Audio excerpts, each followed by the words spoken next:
My name is Teresa Arnold. I was born and raised in Baltimore. We were prepared from our church for the peace and harmony.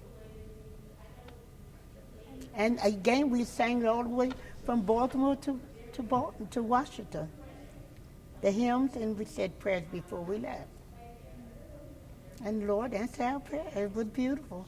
My name is Clarence.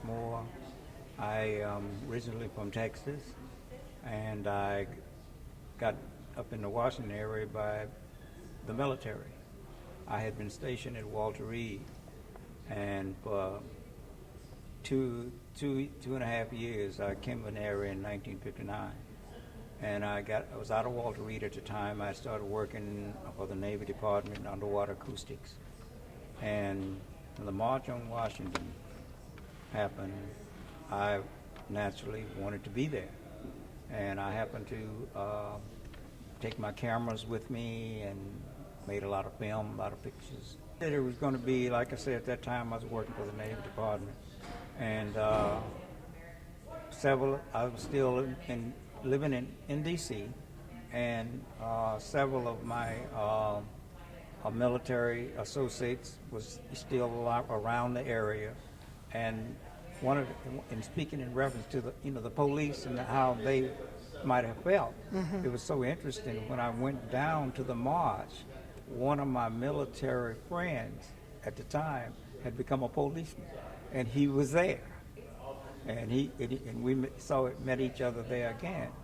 But really to me, it was just a very harmonious thing, and it was just something dynamic to see.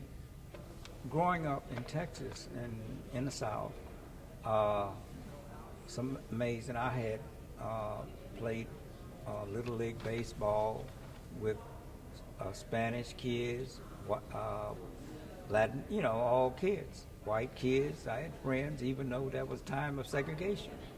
And we didn't go to the movies together, but we played games together.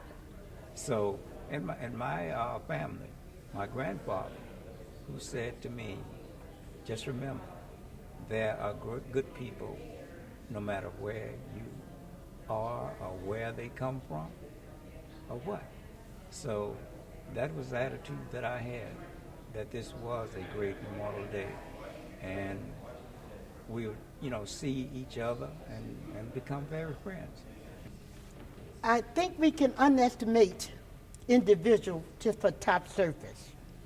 But when you're raised under God, you learn to love everyone and be careful of criticizing to the individual. So, and I've taught my children likewise.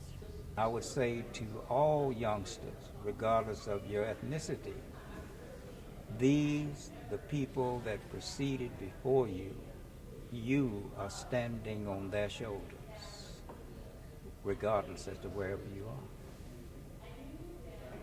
Looking back, we have came a very long way and made progress.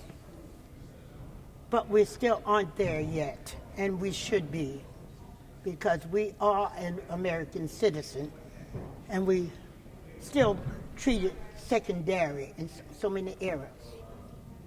And that comes from generations, constantly preaching hate and racial and supremacy. So I would say openly that I'm looking forward for a better day, but I thank God where we're at now.